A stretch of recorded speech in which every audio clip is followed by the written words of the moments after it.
Buen día. En este video vamos a explicar el procedimiento realizado para llevar a cabo el mecanismo de Theo-Jensen.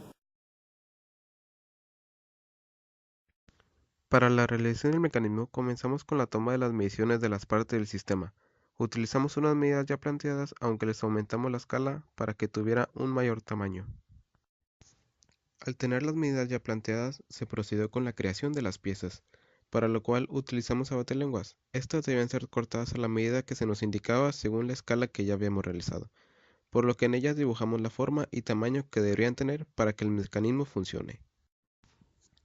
Después de realizar el trazo se necesitaban cortar, por lo tanto sobre el mismo contorno alineado se fue cortando la abatelengua. Al tener todas las abatelenguas del tamaño solicitado, nuestro siguiente paso fue hacer los orificios en los extremos, pues esto lo usaríamos como los puntos de unión para juntar dos o más abatelenguas. Ya cuando tenemos todas nuestras piezas del tamaño requerido y perforadas, volvimos a ver el modelo en el cual nos basamos para por fin ir construyendo las patas. Con lo que unimos las abatelenguas se llaman postes de aluminio. En ocasiones nos quedaban algo flojas o simplemente no articulaban, por lo que se volvían a hacer hasta que quedaran correctamente. Una vez teniendo las patas del mecanismo listas, se realizó un cuerpo para este con los abatelenguas sobrantes uniéndolos con silicón caliente. Ya que se tenía el cuerpo, se procedió a realizar la unión de las patas al cuerpo, momento en el cual se añadieron los puntos fijos, terminando con esto el cuerpo de nuestro modelo de Theo-Jensen.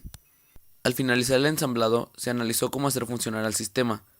Inicialmente se pensó en un motor y un engrane, encontrando con esto la mayor parte de las complicaciones del proyecto. Primeramente se disponía de un motor muy pequeño, incapaz de mover todo el mecanismo. Ya el segundo motor utilizado, el cual tenía mayor capacidad, primero fue alimentado con una pila de 5 volts, lo cual era muy poco para el movimiento, por lo que se encontró un reductor de 127 a 30 volts y ese fue el que se terminó utilizando. La siguiente problemática fue que la velocidad del motor utilizado era muy elevada, por lo que entregaba muy poco par torsional, el cual era primordial en el movimiento del mecanismo. La solución se encontró en crearle un reductor al propio motor, es decir, crear un motorreductor con ayuda de un tren de engranes recurrentes, logrando con esto una reducción considerable de velocidad y un aumento de par torsional.